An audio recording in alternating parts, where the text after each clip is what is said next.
Okay, so welcome to Psych 236, Developmental Psychology.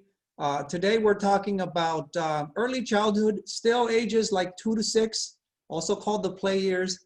And today we're talking about psychosocial development, basically psychological stuff for the most part. But everything is related, okay? Everything's related to, biological development, also cognitive, but we'll stick to mostly psychological stuff. We're gonna cover all of this. So psychosocial development, we're going to talk about play and the fact that it is good for children to play, and we'll talk about why that is, right? We'll talk about emotional regulation. We'll talk about parenting styles, which is really interesting, okay? And we'll talk about punishment and gender development.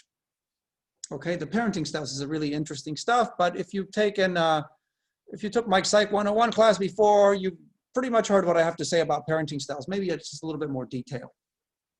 But first, we're going to talk about play, okay? All children play, okay? Play is universal. It doesn't matter whether you're a child growing up in America or one in China or one in some tribal place, let's say in Africa or in the Amazon rainforest somewhere, right? Play is universal. All children play, okay?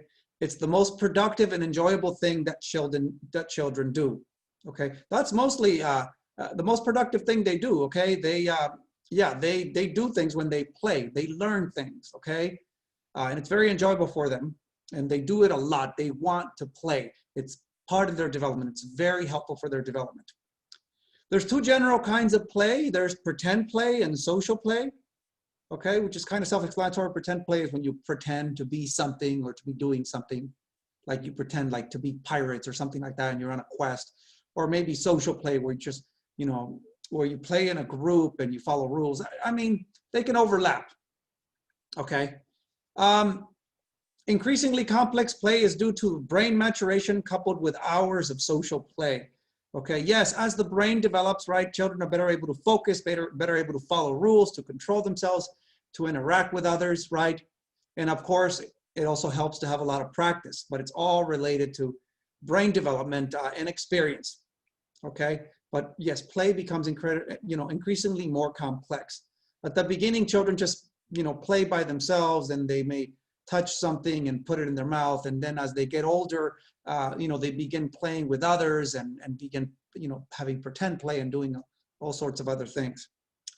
The form of play does change with age and culture. Like I said, children are more likely to play by themselves when they're younger and more likely to play with others as they get older. And it varies by culture as well.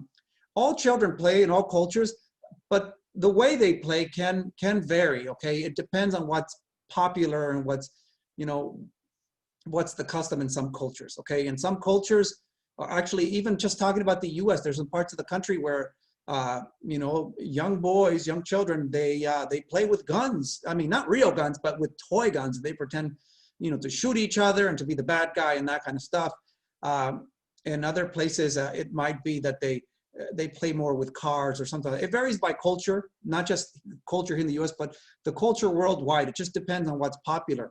In some countries, guns are very popular. In other places, it's more, cars or maybe stuffed animals or something like that. So it varies a lot, okay, depending on what children are exposed to. But they all play. Screen time. Screen time reduces conversation, imagination, and outdoor play. Screen time, you could consider it a kind of play if they're playing games. It can be somewhat useful.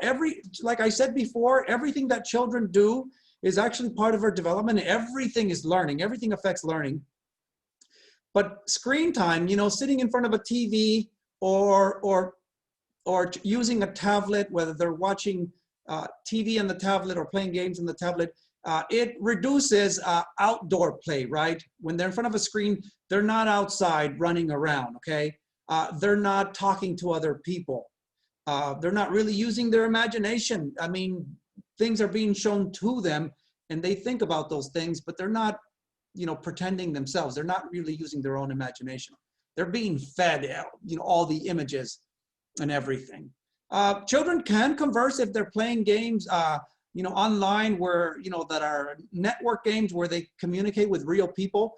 But they're not really having conversations. They're not really talking out loud. okay? So screen time kind of takes away from those things. And it says that you should limit screen time to about 1 hour supervised, okay? Yeah, this is during normal times, okay? Children shouldn't get more than, during this age, shouldn't get more than about 1 hour per day. I know children get a lot more than that on average, especially now. Now it's kind of impossible to limit children to 1 hour a day because, you know, they're on their tablets, their computers, just to go to class, okay? They're having, you know, a Zoom class, so to speak. I mean, my son is getting about, you know, 4 or 5 hours every day just for class. And then of course, you know, when that's all over, he also gets to play games on his tablet.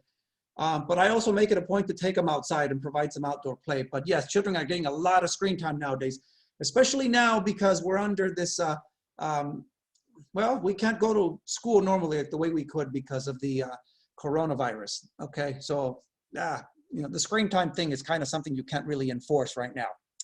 Let's talk about playmates. Who are children's playmates? And this is, you know, the way things, you know, when things are operating normally. Right now, children are really being deprived of this, okay?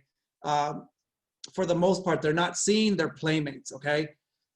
Because of the current situation. But playmates are people of about the same age and social status. So, you know, they usually meet these kids at school, or maybe their neighbors or at the park or things like that. There are people who are about their age, okay? And who are similar social status, okay? So they're people who are, you know, if you live in a poor neighborhood, you tend to encounter other poor kids just like you, right? If you're middle class, you live in a middle class neighborhood. But at the school you go to, yes, you will meet all sorts of kids that are just like you, right? Same age, same status, and you play with these kids, right? A lot of them are in your class, other people you encounter on the playground, but those are your playmates, right?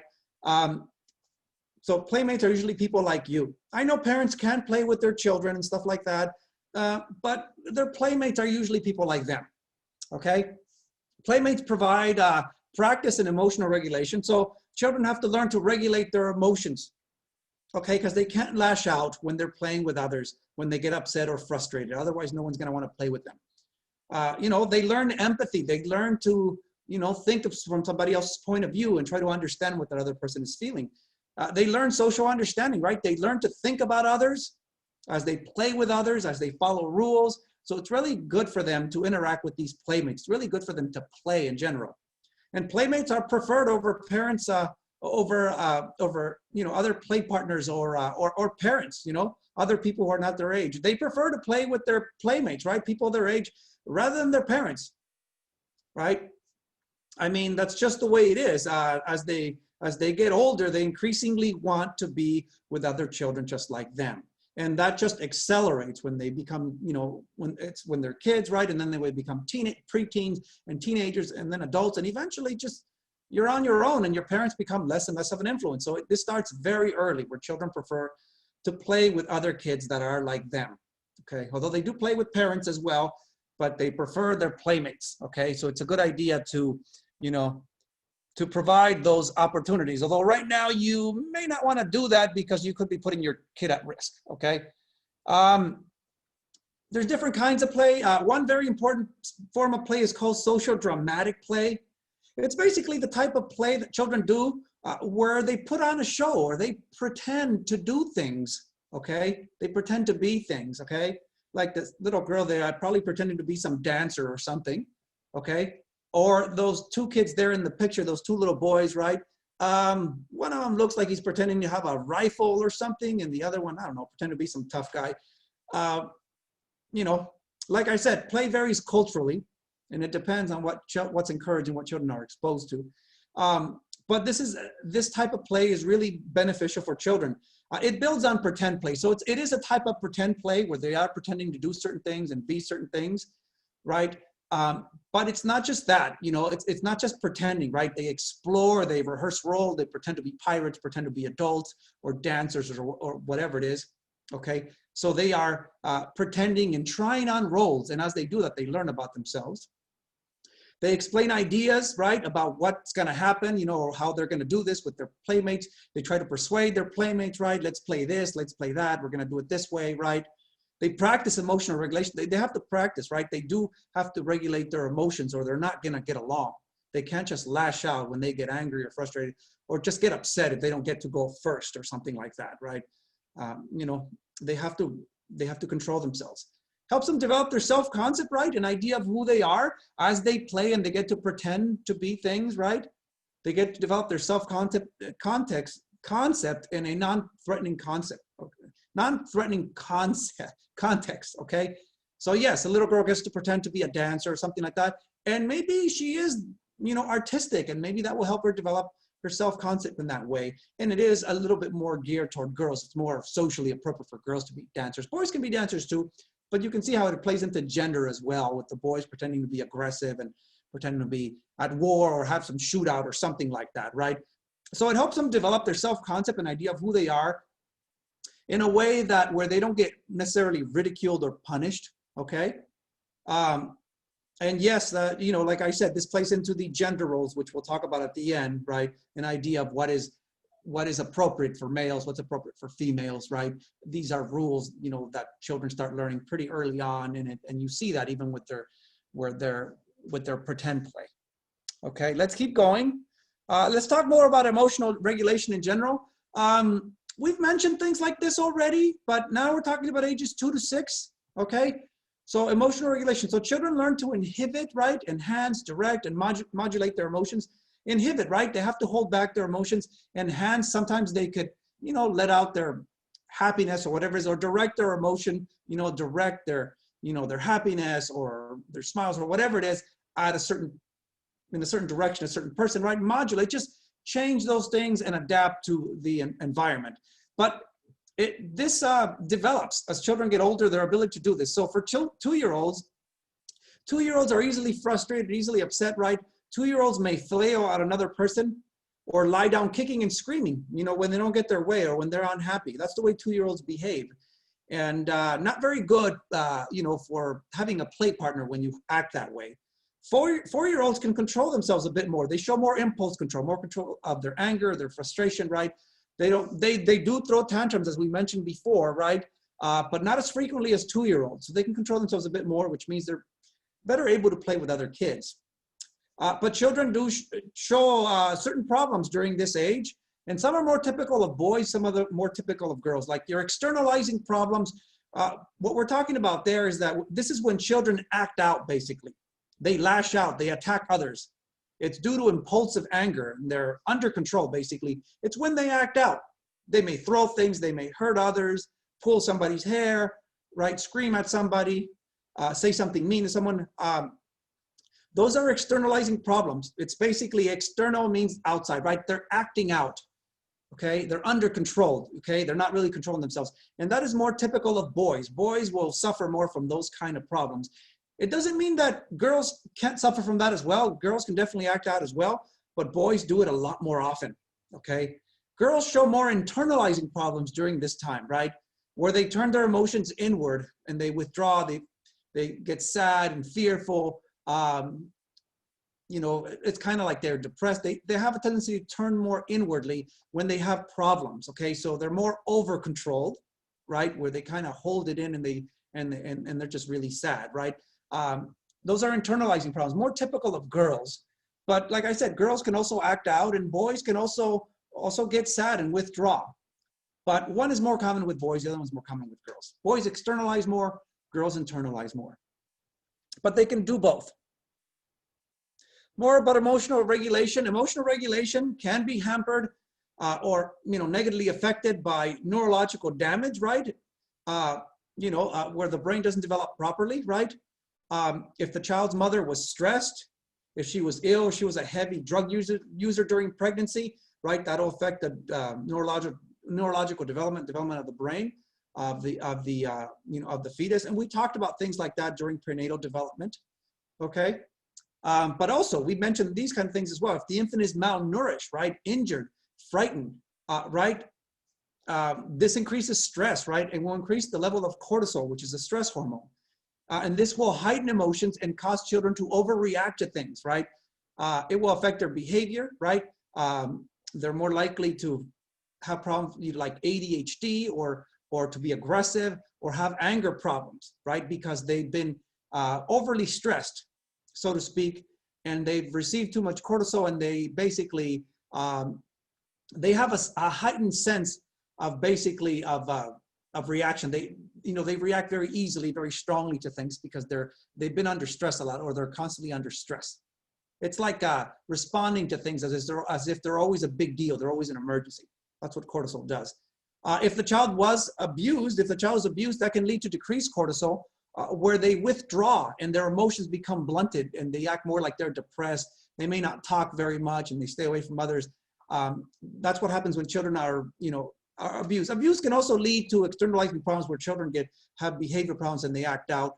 But child abuse can also lead to the opposite, with the decreased cortisol, where they are emotionally blunted. In other words, they withdraw and they don't develop normally.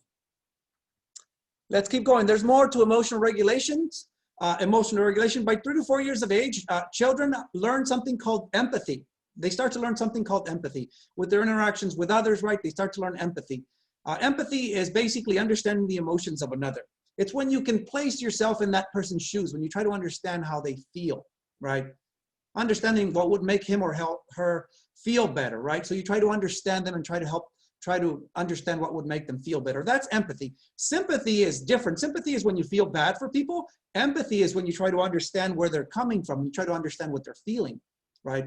Learning empathy is a very good thing. It leads to what we call pro-social behavior, which is basically helping others, right? Helping another person, sharing, right? Expressing sympathy, right? Yes, feeling bad for others as well, but helping them as well, right? And just getting along with others, helping others. That is what you want your children to learn.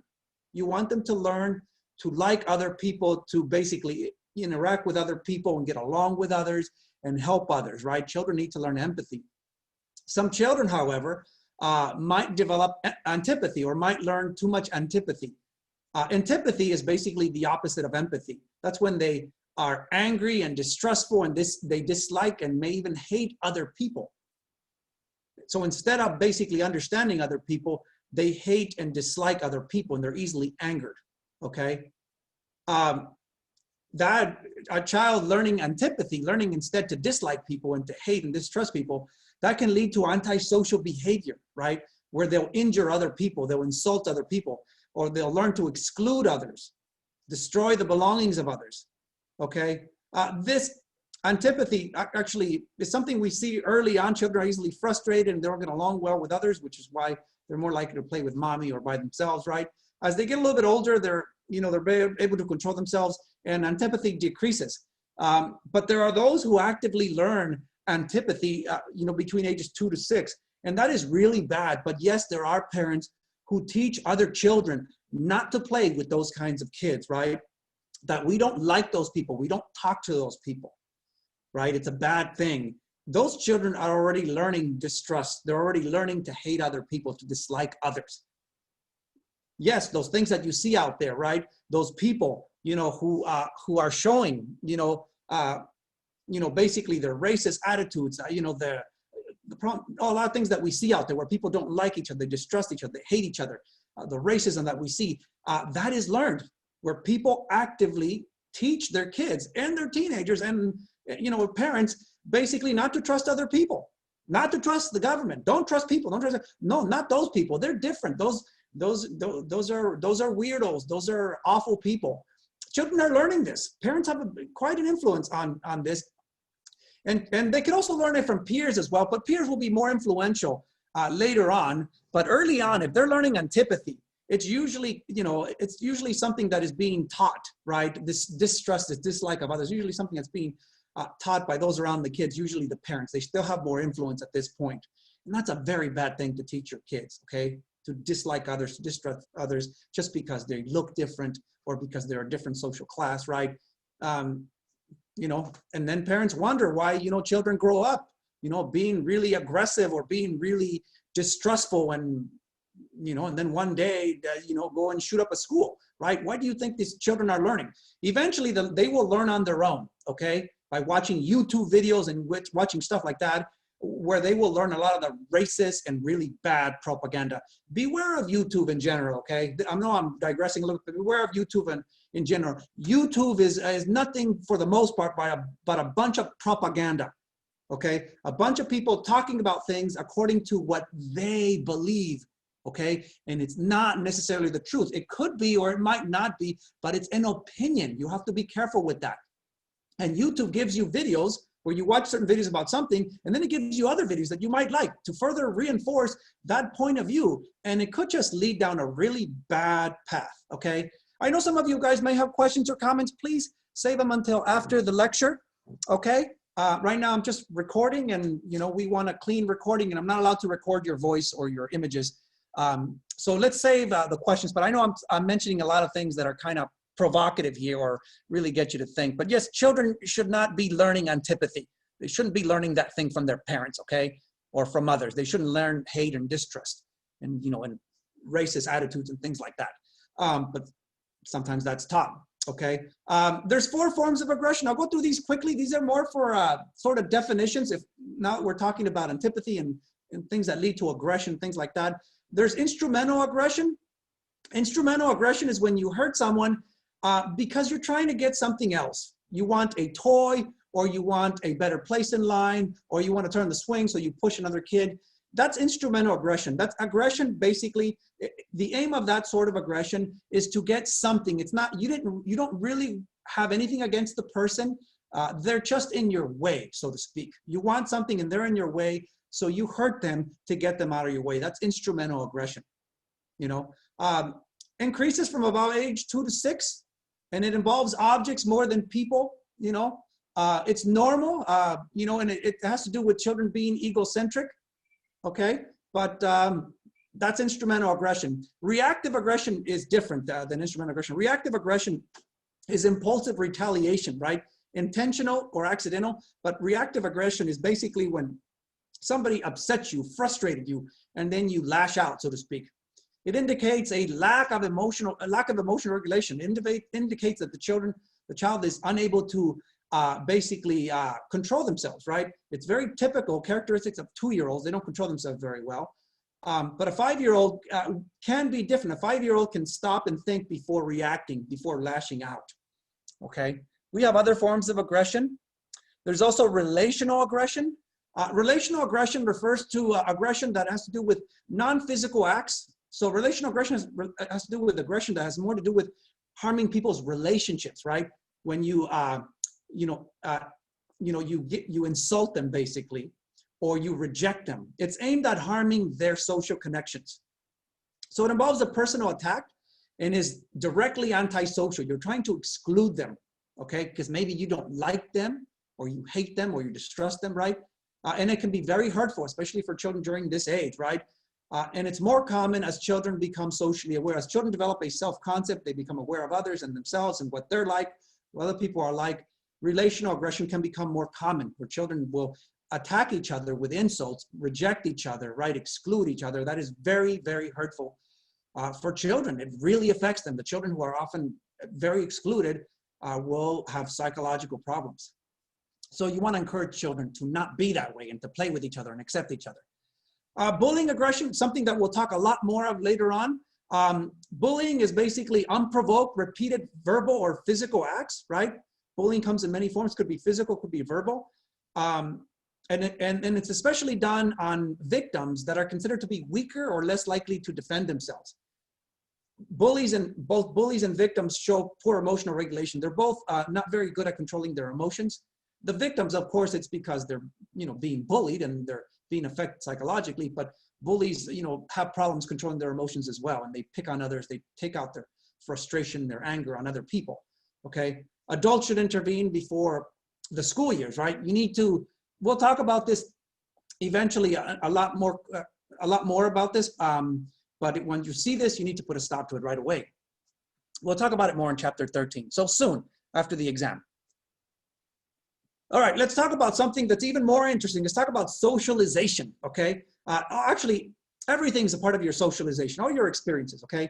But socialization, just to define it, is basically the need to establish and maintain relationships and regulate behavior according to society's demands. Let me say that in a way that makes more sense. Socialization is basically how you learn the rules of society, how you learn what's acceptable, what's not acceptable. Being socialized means that you become, so that you learn the rules of that society. You learn how to behave and interact in that society. That is socialization. You become socialized. You become like a member of that society, okay? Parents do a lot for their, for their children, right? To encourage their children, to socialize their children. Parents teach children rules. They teach them limits. They, teach them how to behave, right? Parents have a lot of influence here, okay? Even though children do want to play with other kids similar to their own, parents still have the majority of the influence here. Eventually, they will lose influence in favor of peers and stuff like that, but that happens later. The parent and the child will determine the type of relationship that they have. It's reciprocal, right? The parent will affect the child, but the child also affects the parent, okay? And we'll talk about that when we talk about parenting styles right away, okay? Right after this. The type of relationship between parent and child can vary with culture. Yes, in some cultures, they emphasize closeness, a lot of closeness, right? In other cultures, they emphasize more independence, right? So it depends on the culture. And I'll mention some things like that as we talk about these parenting styles, okay? Now, Diana Baumrin, is another individual who also studied attachment. We talked about John Bowlby's theory of basically of attachment, and then Mary Ainsworth, who developed a strange situation to indicate if children are secure, insecure, avoidant, that kind of stuff.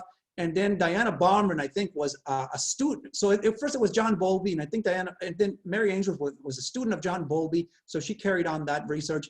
And then Diana Baumrin, I think, if I'm remembering correctly, was a student of Mary Ainsworth, and she took that even further and developed these so-called parenting styles, right? Not attachment. Attachment it's related, but attachment is when whether you have a secure or insecure attachment with your child, trusting or not. And that is part of also a parenting style. Parenting style is more broad, okay? The parenting style basically is the way you parent your kids, the way you socialize them, okay? The way you treat them, the way you teach them about rules and how to behave themselves and all that stuff. And there's 4 basic parenting styles that Diana Baumrin kind of discovered from her research, from her observations.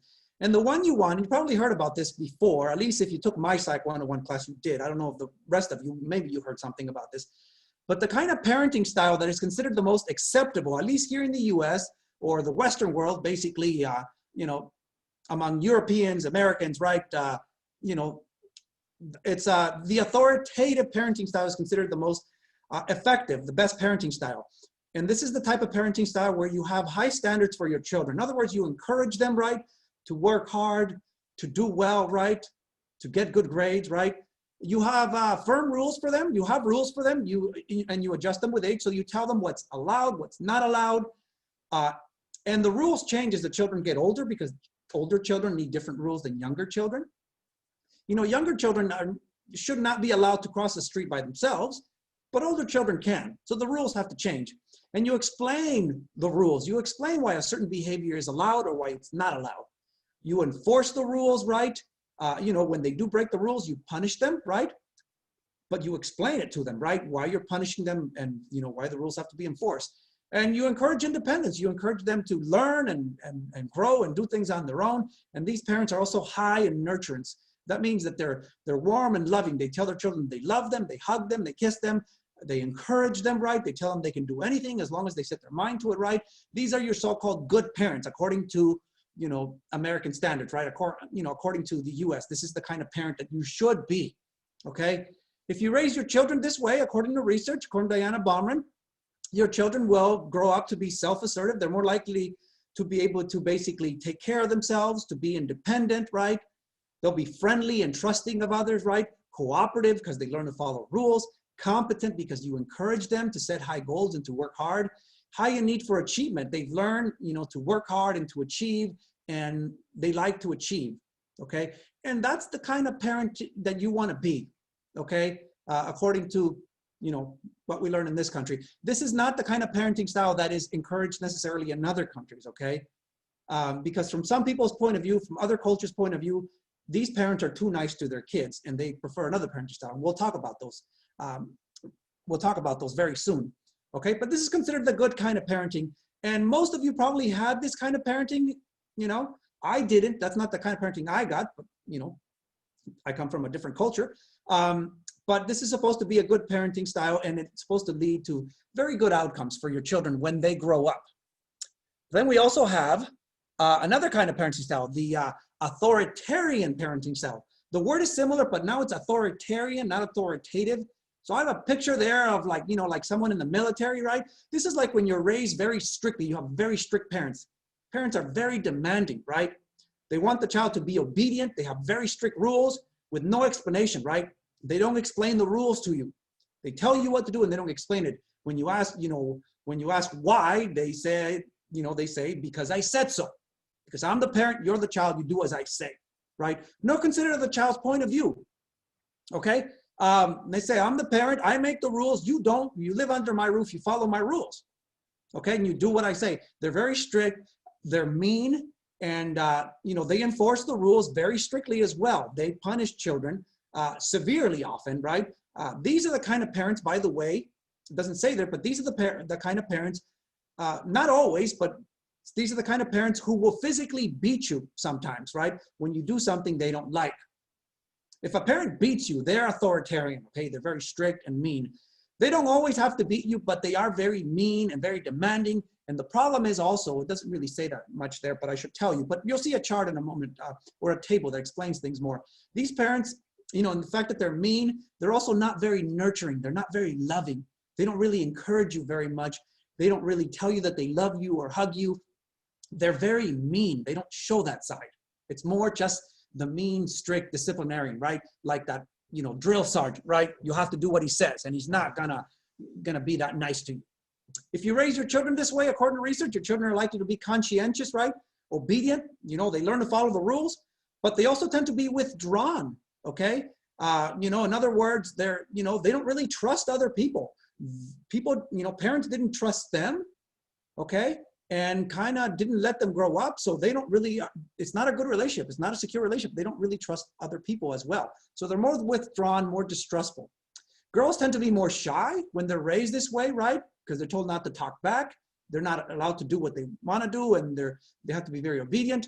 And boys tend to be more hostile if you raise them this way, because you piss them off, basically. You're very, you know, if you're mean and aggressive to boys, they're more likely to act out and get angry and rebel. We'll talk about, I think if rebelling eventually comes up when we talk about teenagers, but yes, if you're really mean to your children, they are more likely to rebel, even when they're little, right? They're more likely to challenge you or say no and screw you, that kind of stuff. And when they get to be teenagers, they can be a real problem, okay? But yes, you make your boys more hostile, more angry, more frustrated. Children also tend to feel more guilty, more depressed. They blame themselves more when things don't go well, because they're, you know, because they're told that they need to follow the rules and that they, you know, need to do what they're told. And when things don't work out well, they're blamed to say, it's, you know, it's because you're an idiot. It's because, you know, you didn't do what I told you. So they learn very early that they're to blame, and they continue to blame themselves, even though it's not always true, okay, that they are to blame. They're more likely to rebel as adolescents, like I said, and more likely to leave home before they're 20. Yeah, by the time they're 20, they're, you know, they're already adults, you know, they can leave home. But yes, they do, they can even leave when they're adolescents. They can, even by 16, they can say, screw you, I'm out of here. You know, and they don't want to take it anymore. That's what happens when you raise your children this way. That could happen. It doesn't always happen, but these are the mean, very strict parents. And this is the kind of parenting that I kind of got, you know, and it's just very common among Latinos, very common among your non-white population, very common among Black people, very common among Asian people. This is more common in the preferred way of parenting in other parts of the world, the non-Western, non-white parts of the world, you could say, non-European, you know, not outside of America, outside of Canada, outside of Australia. This is usually what they prefer. They say that we need to be tough on our kids, right? And they need to learn to follow the rules. And the problem is also they're not very nice, right? But yes, if you're, and also it's more common among people who are raised in poverty, or people who are raised by single parents, because it's hard to raise kids when you're poor, hard to raise kids when you're a single parent. So guess what? You're angry and you take it out on them and you become more authoritarian. All right, I know there's a lot that you guys could be saying, but let's save the discussion. Hopefully I'll try to give you guys time for that so we can talk about this. And then we have the opposite kind of parent, right? The permissive parent, right? These are the parents that are just too nice to their kids. They let them do whatever they want. The permissive parent is very tolerant and very accepting of the child, right? They ask the child what the child wants, what they think. They get what they want. You know, if they don't want to go to school, They don't have to. It's okay, honey. You can stay home. You know, punishment is rare, or if it occurs at all, right? There's very few rules, if any. Children decide what to do with themselves and how to do it. They get to express both their sexual and aggressive urges. Now, I know the sexual urges, hopefully, they're not going to express those very early, hopefully. But if you let them do whatever they want, they will express those earlier than they otherwise would, okay? And they will express their aggressive urges. They're spoiled brats, basically. They learn to get their way, and they learn that they can do whatever they want. It's a very bad kind of parenting, okay? If you raise your children this way, they're more likely to grow up to be impulsive, right? They didn't learn to follow rules. They didn't learn to control themselves, right? So it's really bad. They're low in self-reliance, dependent, because they didn't learn to take care of themselves. You give them everything and you let them do whatever they want, and they don't learn to follow rules. They don't learn to work hard and just achieve on their own. Basically, just give them everything, let them do anything, and you just take care of them, okay? Low in self-control, of course, they don't learn to control themselves. Low in maturity, they're more likely to lack friends because they're spoiled brats, and they think that they should always get their way. And others aren't gonna like that very much if that's the way you are around others, right? Tend to be irresponsible. They didn't learn to follow the rules. They don't learn to control themselves. I have a few images here, as you can see. Paris Hilton, right? She was more popular, some time ago, but yeah, she was raised as a spoiled brat. But you don't have to be rich to spoil your kids, right? To be a permissive parent. Or if you have that child, right, that's always kind of yelling at you, demanding things, chances are you're spoiling that kid, and that's why they think they have the power over you. They think that they're the ones who make the rules. They're the ones who determine what happens. You let them do whatever they want, and eventually they start mistreating you. They start being like, like the one in charge. They're very demanding of you, but you're not demanding of them. You spoil them, and kids are not very good at controlling themselves. So when you spoil a child, they actually become very awful people, mean and demanding, and they're not very nice, and they might treat you as a parent really badly. So you don't want to have that kind of child, okay? You don't want to be that kind of parent. Be that permissive parent, right? That lets the child do whatever the child wants.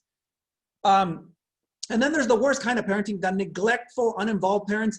These are the parents who basically aren't there. Maybe they're physically not there because they're working too many jobs, or maybe they're in and out of jail, or they're drug addicts, or they're drunk all the time, or they just don't give a damn and they don't take care of you.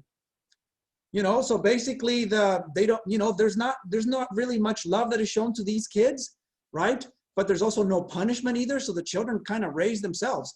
Children of uninvolved parents tend to be more immature, right? They don't really, because they don't really learn to follow rules, and they don't get the love they need either. So they also tend to be sad and lonely, right? They're more at risk for abuse because no one's taking care of them, and they may have social and cognitive problems. They're more likely to have psychological disorders.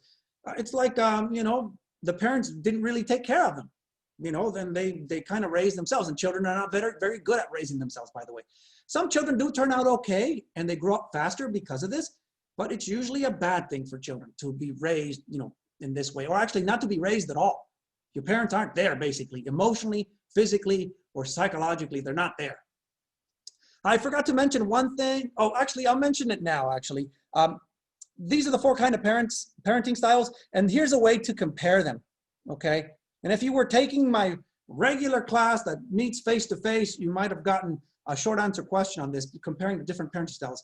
But there's one missing there, as you can see. But there's 3 of them there. So the authoritative parenting, right? That's the kind of parent you want to be, right? Authoritative parent.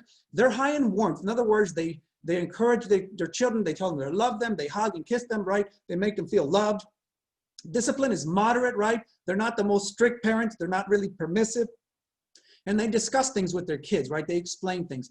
Expectations are high. You encourage your children to do well, right? To to do well and to strive and to make something of themselves, right? Communication is high, right? You talk a lot to your children. They talk to you. You're high in trust and synchrony. The authoritarian parents, those are the mean ones. They're very low in warmth. They don't really show you that they love you or that they care for you, right? They're very mean, okay? They don't really show that.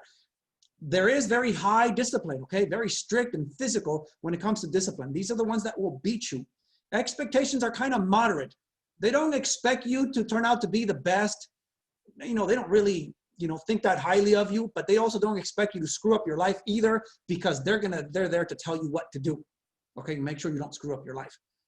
Communication is very high from the parent to child. The parent's very demanding, is always yelling at you, telling you what to do, but low from the child to the parent. The child kind of just takes it, and the child doesn't talk much to the parent.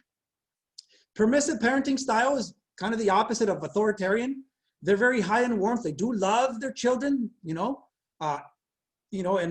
will hug them and kiss them, and they show them lots of love. They love their children, right? Discipline is rare, almost never, right? They almost never discipline their kids, so discipline is very low, very rare. Expectations are kind of low. They just let their children do whatever they want, and they don't really expect much, okay? Communication is very low from the parent to the child. The parent doesn't really say much to the child, but is high from the child to the parent. That's what CP stands for, right? In other words, it's the child that's always talking, that's saying, I want this, and that you're unfair, and I should be allowed to do this, right? It's that kind of communication. It's not the way it should be. There is one missing there. That's the uninvolved parents, the neglectful parents. And for the uninvolved, it's kind of easy to figure out. Warmth is low. They're just not there physically, emotionally, psychologically. Discipline, also low or absent. They're not there. Expectations, absent, basically low. They're just not there. And communication, well, also absent. They're just not there, so you can't really talk to them. They don't talk to you much. And that's the worst kind of parenting style. A lot of criminals, by the way, a lot of gangsters, a lot of delinquents come from that kind of parenting style. The neglectful, uninvolved parents. All right, let's keep going. I hope I'm not going too slow, because it is very interesting stuff. Yeah, I probably have to move a little bit faster. We'll be okay. We'll have some time for discussion. Punishment. Okay, so speaking of parenting styles, yes, parenting involves, punishment every now and then. Turns out there's actually cultural differences when it comes to punishment, okay? Japanese parents use more reasoning, more empathy, more expression of disappointment to control their children, more than North American parents, right? North American parents use a different kind of punishment, right? It's different. So Japanese parents use more psychological tactics to control their children, more of a look at disappointment, right? They show more empathy. They're more collective. They're more involved, more secure. They have more secure relationship with their children. North American parents allow their children to express more of their emotion, to express themselves more emotionally, express their anger more, their frustration. As North Americans, we're encouraged more to be loud and to speak up and to show our displeasure, right? There was an experiment designed to elicit distress and conflict, and that experiment showed that American kids are more aggressive than Japanese kids in this experiment. Americans in general, it's like, if we don't like something, we're gonna say it, right? We're gonna show our displeasure, we're gonna show our anger, we're gonna give our opinion, right, or make our point of view. And that's why we have so many people speaking out, so many people arguing and not getting along. I'm not saying we shouldn't do that, but I'm saying Japanese are very different, okay? There are some important cultural differences, but I mentioned those already. Like in general, for Americans, the authoritative parenting style is the one that's preferred. For any other culture that is more collectivist, Latinos, Black people, Asian people, it's more that authoritarian. They believe in that more. Now, speaking of punishment, what kind of punishment methods exist, okay? This is stuff that's kind of obvious, you guys probably heard of already, but there is the timeout method, a very effective method, a very good method to use with children during this age, right? You don't have to beat them, okay? That is not a punishment that's encouraged, but you can give them a timeout. They stop if they start acting up and they don't like what they're doing, you stop them right there. They stop everything they're doing, right? And you place them in a corner by themselves, right? You take away the toys, take away everything, or you put them in a room by themselves, and you make sure that where you put them, that they're not just gonna go there and start playing video games, right? Or that they have a lot of things that they can do. You basically, it's like you deprive them of the social interaction, you deprive them of the toys. It's a timeout, right? The temperament age of the child should be considered when giving a timeout. Younger children should be given a timeout for lower periods of time. Okay, so usually what's considered is about about 1 minute per age of the child. So if the child is 1 year old, right, you can give them a 1 minute timeout. 2 years, 2 minutes. 4 years old, 4 minutes, right? So very young children are just so you give them about 1 minute of timeout, per age, right? But as they get older, of course, that will be less effective.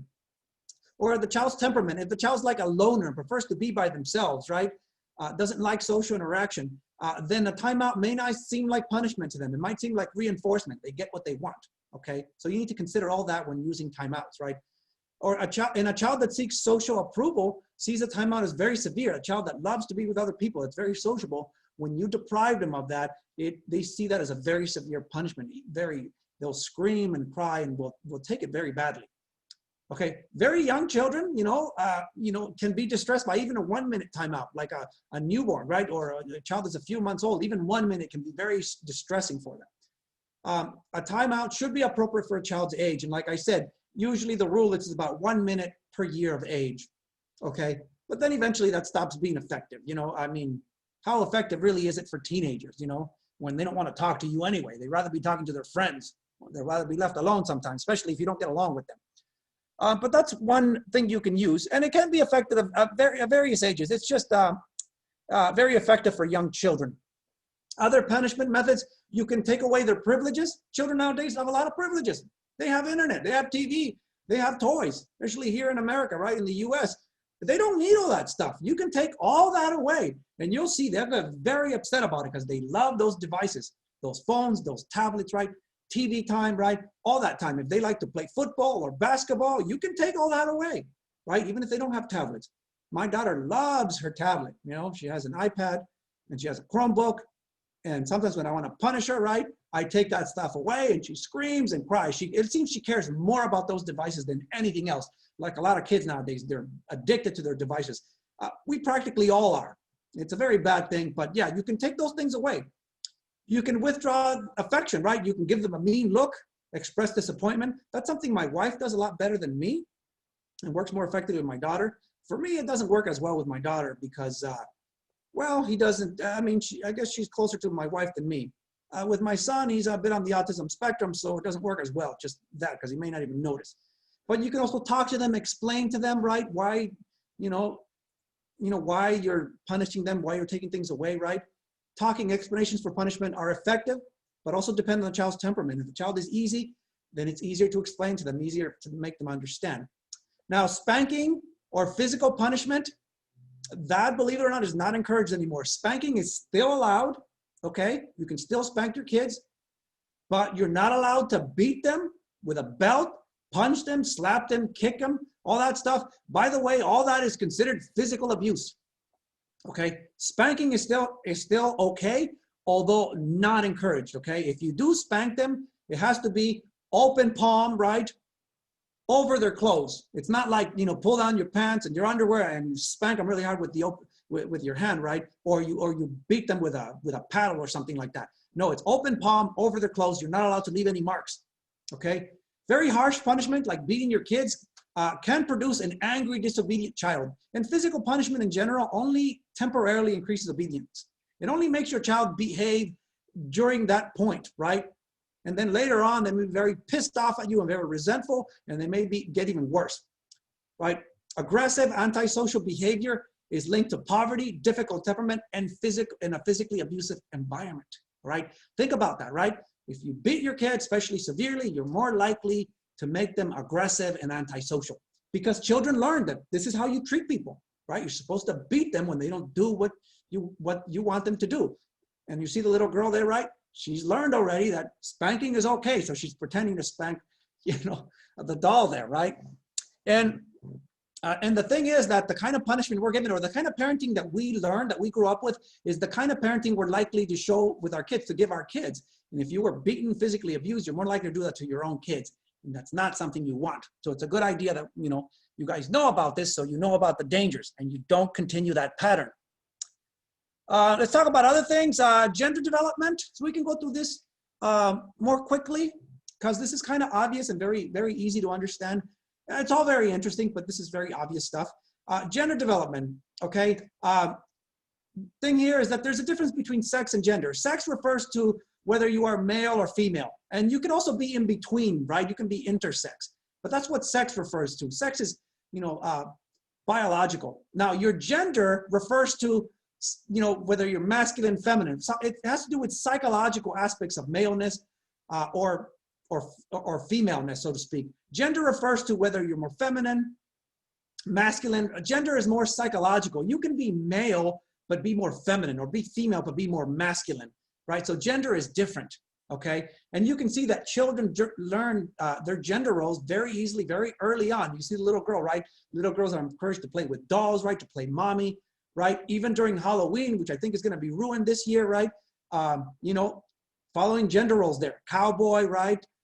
You know, the boy there, a cowboy, I don't know what that little boy in the red, I guess he's a dog or something like that. But a little girl, a little angel, a little devil, I guess that's not so much feminine thing, but you know, you can see the gender roles, right? How they learn these rules about what's appropriate for males and females very early on, where children are encouraged one way or another.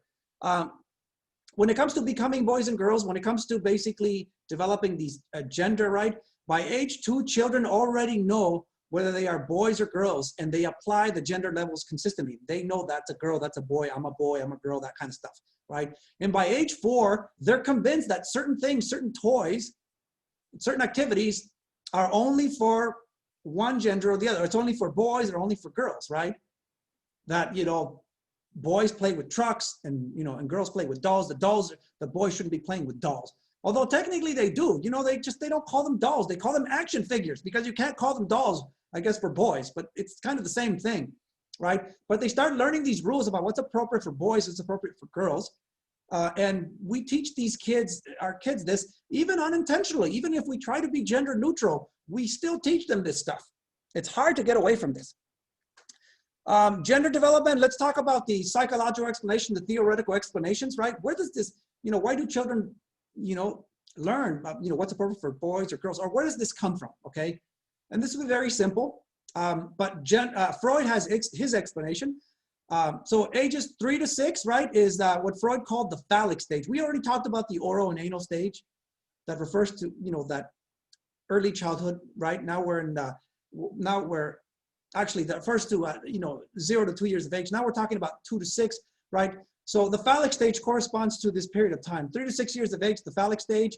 And this is very controversial, but according to Freud, this is when children become aware of their genitals, and they start, it says playing, but they start playing with them. They notice they have something down there, they touch them, it feels funny, and they notice that, right? And according to Freud, they become attracted to the opposite sex parent. And not just attracted, but not just an innocent attraction, but a sexual attraction. Boys develop the Oedipus complex, right, in which they basically become sexually attracted to their mothers, according to Freud, and then develop castration anxiety. They become concerned that their father is going to find out that they want to sexually possess their mother, and that their father is going to cut off their testicles. Girls develop the Electra complex, right, sexual attraction to their father, and they develop penis envy. They notice that they don't have a penis, and because of that, they feel inferior, they feel incomplete. I know it sounds weird, but that's what Freud said during the phallic stage. And I'm going to kind of quickly here, because I'm assuming you've heard something about this before, okay? These complexes, the Electra Oedipus complex, are resolved through identification. Eventually, children emerge out of this stage, and they identify with the same-sex parent. So boys will identify with dad, right, with boys, and they learn about what being a boy is like. And girls will identify with mommy or with other girls, and they'll learn about what girls are like. And this is how they develop their ideas about gender and what's male and what's female. That's what Freud said, right? So you develop a sexual attraction to the opposite sex parent, and then you're kind of gently nudged away, and you're told, you know, stop, you know, go play with your own kind. Go play with dad, you're a boy. Go play with mommy, you're a girl, right? You're gently nudged away, and you identify with the same-sex parent, and that's how you develop your ideas about gender. Biological explanation, yes, there are biological explanations, right? That it's all due to biology, basically hormones, you know, and genetics. There's chromosomal and hormonal influences that affect, for instance, how much testosterone is released. And testosterone is something that males have in greater amounts. And it makes males more dominant, more aggressive, and even more sexual, by the way. It makes them care more about sex and want to have sex more often. Also makes them more aggressive and want to be more dominant, want to be more of higher status, okay? Sex hormones also, these sex hormones like testosterone also affect brain development. It affects the development of the brain. You know, males develop more of a male brain because of the testosterone and other male hormones, right? They're more aggressive, more dominant, right? More sexual. Females get less testosterone, so their brains develop differently, okay? They're more nurturing. okay? Less dominant, less aggressive. So this is where our tendencies to act like males or females come from, according to this explanation. Females have a larger corpus callosum, which is the bridge between the two hemispheres, right, of the brain. It may give girls or females an advantage in communication and in language, right? So they're more talkative, maybe more nurturing, more social because of that. According to epigenetic theory, right, genes interact with experience, right? Your biology, genes will affect development in your biology, and your biology interacts with experience, okay? There's a two-way street, this experience here. So girls are genetically inclined to talk sooner, but they also get more social interaction because of what we believe about girls, right? And we nurture them more, we talk to them more, and therefore they develop verbal skills sooner, and verbal skills that are superior to boys' verbal skills. According to epigenetic theory, the biological aspects interact with the experience, with the environment, and that influences development. But it's biological stuff we're mostly talking about here. Gender development, there's also social explanation, behaviorism, social learning theory says that we learn these things. Basically that there's reinforcement. Think of that like a type of reward. That we reinforce boy and girl behavior. That boys are encouraged and rewarded for acting more like boys. And boys are told things like, boys don't cry. Boys are tough, right? Boys are aggressive, right? We don't cry easily. We're not that way, right? And females learn that, that they need to act like a lady, that they need to be nice, and they need to be, more social and more inclusive of other people. So we learn these things. We're rewarded for these things, and we're also punished when we act like the opposite. When boys act like girls or girls act like boys, right? And we can discuss this afterward, right? But yes, boys and girls are treated differently when they express, aspects of maleness and femaleness, so to speak. Modeling also matters. We also learn by watching others, right? Males and females learn from their parents, their peers, and the media, right? You learn from your parents what boys are like, what girls are like, right? You also learn from your peers and from TV, right? People are portrayed in a certain way, and we tend to copy those that we see around us. We can say that vicarious punishment and reinforcement is also important, right? You see other people getting punished for acting, like something that doesn't fit their sex, for instance, or being rewarded for it, right? Males are rewarded when they're tougher, right? Or when they're more assertive. And girls are rewarded when they're nicer, so to speak. All this matters, but that's the social explanation. But we're rewarded and punished for these behaviors, and that's why we develop these, stereotypical, boy and girl behaviors. That's where our, this gender development comes from. Cognitive theory says that it all has to do with the mind, right? With the brain, how we think. Cognitive theory really is a theory that has to do with thinking. That we develop categories in the brain. It's categorization. We develop categories in the brain or in the mind, right? It's our way of thinking. We develop a category of this is what males are like, this is what females are like. And as we experience things, we put information into those categories, and that guides our thinking. So we think about the category male, and right away aggressiveness comes to mind, right? Assertiveness comes to mind. Certain jobs come to mind, all sorts of things, and we think of females, other things come to mind, and that guides our thinking, our memory, and how we treat people, and how we even think of ourselves. That leads to gender stereotyping. So it all has to do with the way we think, okay? That's what cognitive theory says. Gender stereotyping is a belief about the general characteristics of males and females, that females are this way and males are that way, but in reality, there's a lot of overlap, okay? There's a lot of overlap, a lot of similarities between males and females, but we tend to stereotype and think about them as if they're very different. And yes, there are very harmful effects of gender stereotyping where people are punished for being themselves because they don't fit, the stereotype, so to speak. When guys show sensitivity, they are punished for that. They're called sissies or they're called weak. Or when girls, basically, act more assertive, more aggressive, they're called names, right? The B word, right? They're called bossy and mean and controlling. And that's very harmful to treat people that way when people are just basically being themselves, right? There's a lot of overlap between males and females, but we treat each other as if we're very different. Okay, that is where we'll stop, you guys. So I will stop recording.